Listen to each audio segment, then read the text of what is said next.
Hello, my name is Rich Howard, owner of Architectural Builder Supply. In this video is to bring you a closer look at the Marks number W3800. This is a sliding door lock. You don't see these very often in terms of them being sold, but you do see them out in the wild every once in a while. And they have two locks that are for what are called woven wire sorts of gates. Woven wire is nothing other than maybe just... I don't know the particulars of woven wire.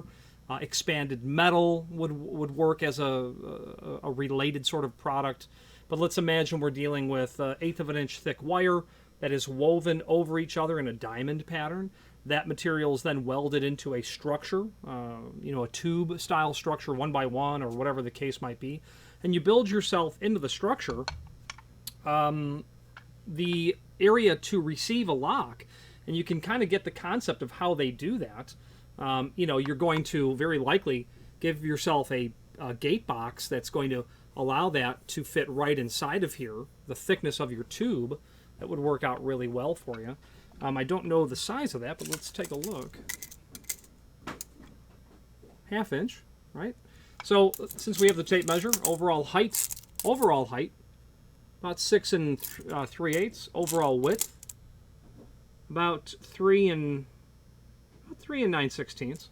Overall thickness of the body, about 1 inch. Projection, total projection, about 1 5/8 inches. The inside of that hook area is about 7/8 of an inch. This is on the outside where you're going to obviously install a clearly a mortise cylinder. The inside will have a thumb turn. And when I remove this plate, I'm going to hold it horizontal. When I remove this plate, okay, those two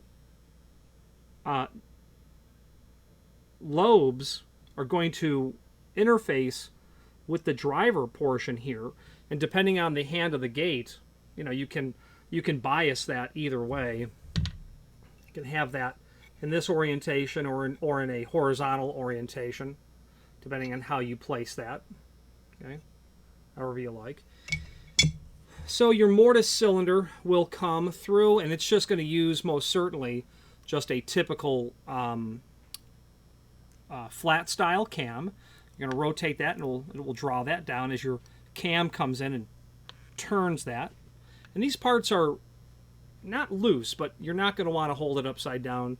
The latch, which appears to be, it might be zinc. Yeah, I doubt that it's stainless steel. I'm thinking it's zinc. It's non-ferrous. It's not at all magnetic, so it's probably zinc, which means it's dense and it's a good material to use. That's how it's going to work. Your screws are what was stuffed inside of the cylinder opening. Put that back together. Okay. Okay, we've taken our dimensional properties. This is less cylinder. You can very easily buy a cylinder for this.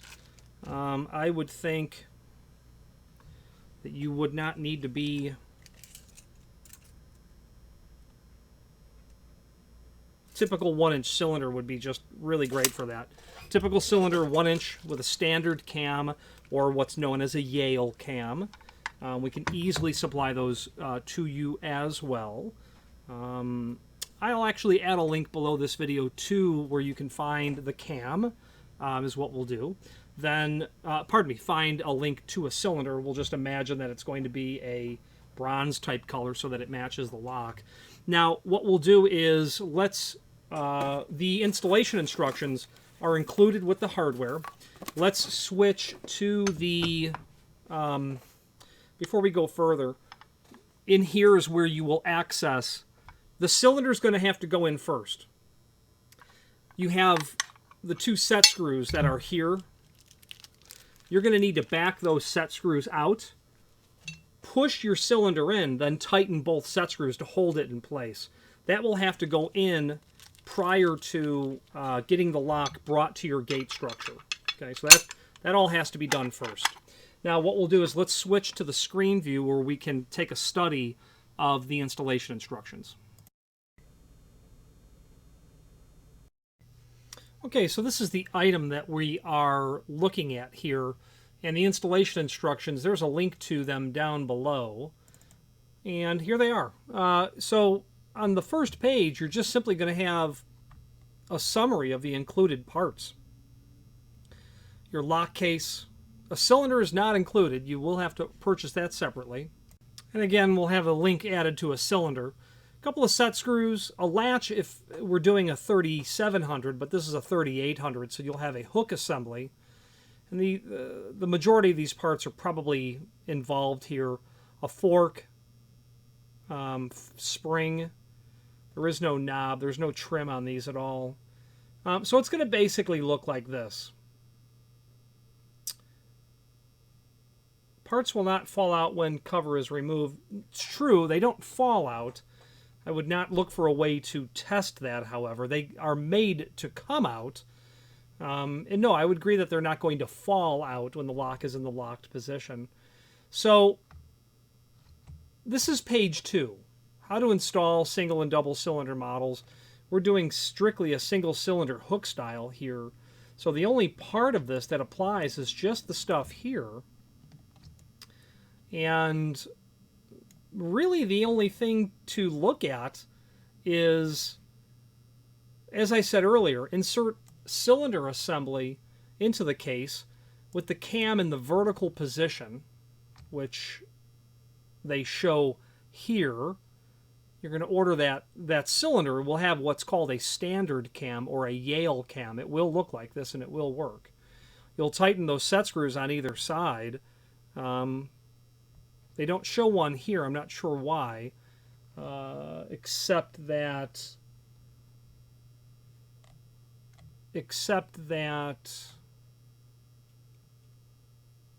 I don't know why they're not showing both. Doesn't matter. You'll loosen and then insert your cylinder, then tighten both of them. While compressing spring on hook assembly, place over either post for left or right handing. Washer fits in the recess of the cradle when spring is released. Position the fork as shown so that its movement retracts the hook.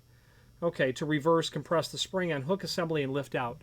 So the bottom line is we're going to demonstrate how to reverse the handing of this next. So let's do that.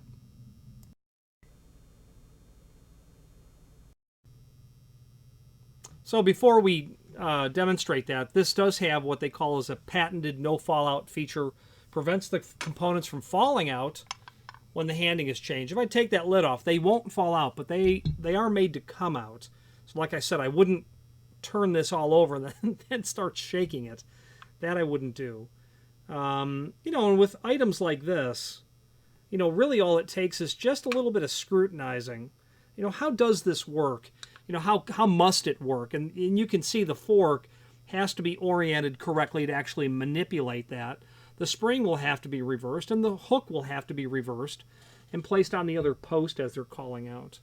The handing, they say, is easily reversible. Tapered turn piece prevents tampering from the locked side of the gate. So I guess what they're saying is if you're going to try to put a tool inside of here and get that to turn, that might be a bit of a challenge. Optional knob and lever actuators are available. Those would be different part numbers and would reach out to us if you want to have knob or lever trim. And they state that this is made in the United States. Good for them. I don't know. They have information on their castings. They have marks, hardware, then their patent number or part number. It's probably not their patent number. Yeah, it's their part number. Oh no, they have a patent pending number in there as well. There's some lubricant in here. So the bottom line is, what do we have to do? There's probably just 3 pieces here. Obviously, the hook has to come out, but it's going to be under a bit of spring tension here. So let's just, and I've never done this before, let's pull that.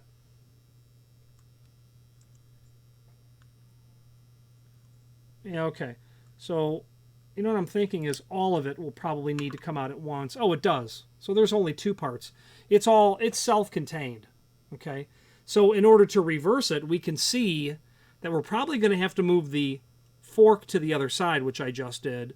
then turn this over and onto the opposite post, which I just did. And now, really, I think all we need to do is to get that spring retainer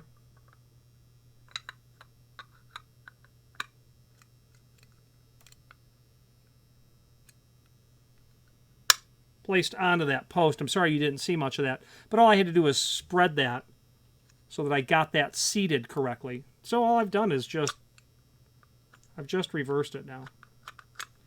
And of course you would always test it before you assumed it worked. That was my bane one time. I was sure something worked and I left the job site. It turned out it didn't. So we've got that reversed. It definitely retracts. Okay, so now it's the opposite hand. So this is going to be called either left hand or right hand, and that's when you're facing the unit. The door from the keyed side, from the secure side, it will either go to the left or it'll either go to the right. That's the hand. This shipped to us in the opposite hand, which meant it would have been left-handed, because this would be clearly a right hand. Okay, so that was a pretty easy trick to reverse. Didn't really have any trouble with that. Again, you can have that handle however you like. Okay, not a bad lock. I mean, like I said earlier, I don't have a lot of experience with any such woven wire lock. Where you're going to use this, yeah, somewhere where you want to slide a gate and have it engage. You know, the location of where you're going to put this, I would want my, you know, you're going to have to think about how the hole is going to be for this sort of lock in terms of the rectangular prep. I would probably want that to strike right about here, but be mindful, it's not going to be able to be a very large sort of preparation. Let's study that for a moment. So, you know, as that lock slides closed, you're going to have your... This will have to certainly be biased towards the top of the rectangular prep and probably touch right about there, but the length of that prep needs to be as long as the distance that that bolt has to articulate down, which is going to be basically equal to, from the bolt itself to about the prep in the case, which is about 5/8. So it'll have to accommodate that most certainly.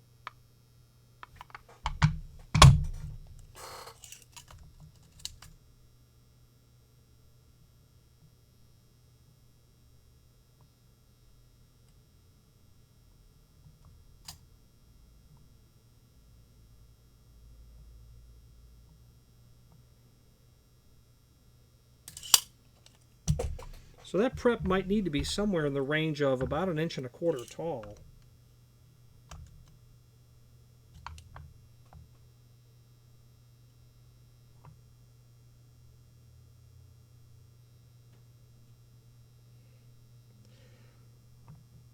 Not really, because it's not going to need to open up very far before it's going to be engaging. So if we put our tape measure just on the top of this lock body and held that there, because there is no template for installing this naturally, you know, we're going to want the top of that prep to engage the backside of our strike right in this area here. Well, it doesn't need to move down very far, depending on where it's going to make contact. But I would think you want this to be really, the top of your prep needs to be as close to the bottom of our hook bolt as possible, and then just be long enough to basically allow the distance from here to here, which is all it will really need to move. So I would probably, you know, I might look to make that prep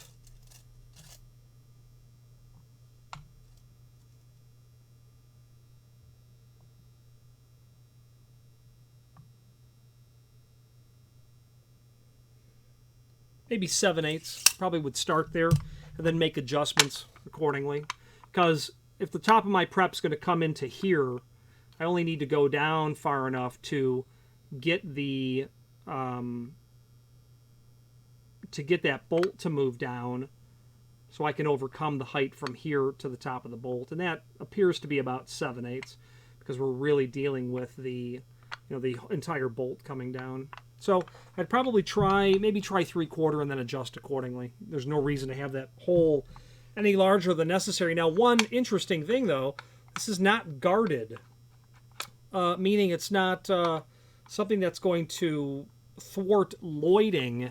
If I were to have such a tool, nothing would really keep me from lloyding it. So your design, I think, needs to incorporate a provision by which to cover that completely. So I can't get to it at all. So I would want to incorporate a latch guard concept into what I was building for this, because what's the use of having the lock if I can easily open it with a screwdriver? Okay. Now finally, there's a link below this video to the manufacturer's page where you can pull up not only all of the Marks products that we sell, but a link to the manufacturer's website, as well as a link to the full product catalog. Don't do a lot of business with Marks in the sense that they... I might have the facts wrong, but they don't really sell through distribution as much as making it available to, let's say, the locksmith community that sells it direct to the end users. From my perspective as well, it's just simply not a name that my phone is ringing off the hook of people asking for. But I can tell you what I've been exposed to seems to be a quality product. And I wouldn't have necessarily any reason to... I have no reason to dissuade you from considering Marks. I have certainly supplied this material in the past in terms of their... I've done a little bit of their lock set work. It's BHMA certified. You know, I would look at the grading of the locks. I would make sure that what you were purchasing carries a grade, is certified by ANSI and BHMA, Builders Hardware Manufacturers Association. And would want to probably take a look at their warranty and make sure that that all meets your requirements. And then also maybe finally are spare parts available. You know, if you needed to purchase the fork from this lock, will you be able to do it? Things of that nature. Any questions on the W3800 sliding door lock for woven wire gates or any other Marks product, please feel free to reach out to us. And thank you.